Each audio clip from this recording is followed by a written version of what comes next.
Now, Matatu owners from Nairobi and Central Kenya have vowed to reject the government's scheme to introduce the Bus Rapid Transport buses aimed at decongesting the roads. They want the government to defer the procurement of buses for 10 years to allow for adequate preparations.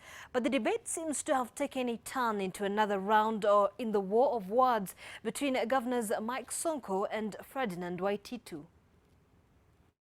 Matatu owners drawn from Kiambu, Murang'a, Laikipia, Nyandarua, Kajiado, Nairobi, Machakos and Nyeri counties have complained that the government has been formulating transport sector-related policies without their inclusion, which they say is bad for investment.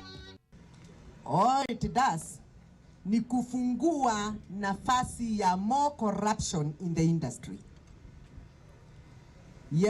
Maombi yetu ni tutambulike kama real investors.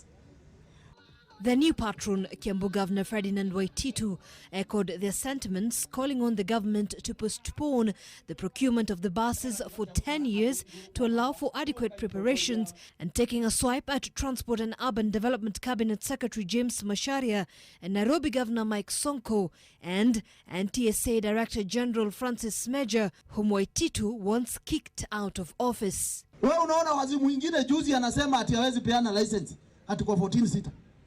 Kwani barabara ni yake? Kwani wale watu wanaenda kubebwa ni watoto yake? Hajui ni biashara inafanyika? Mwingine wazimu anaamuka safari moja kusema ati hamwezi kuja Nairobi. Kwani Nairobi ni kwake? Si watu wajue Nairobi ni kwa kila mtu. Back in the capital, another group of Matatu sector players who are in support of Governor Sonko came out with a response. Ulikuwa kiongozi wa maana, lakini naona unaanza kupoteza relevant. In your manifesto there was no BRT. In Sonko's manifesto there was issue about BRT. So kindly leave Nairobi alone the way it is. Amid the push and pull over the implementation of the BRT and phasing out of the 14-seater Matatus, Governor Waititu argued that his Nairobi counterpart had abandoned interests of people and overlooked the important public participation before making decisions. Tusikane kwa kitu moja. Hamutakubali tena Nairobi iende kwa mtu ambaye hapana jali maslahi yenu.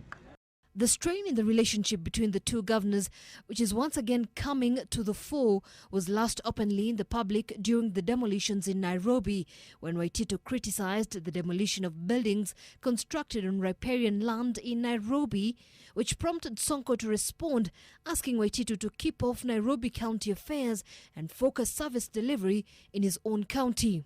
But the relationship took a hit again when a leaked phone conversation between the two went viral, as Waititu was hard pleading with Sonko to release his wife and 14 workers who were arrested over unapproved construction in the city.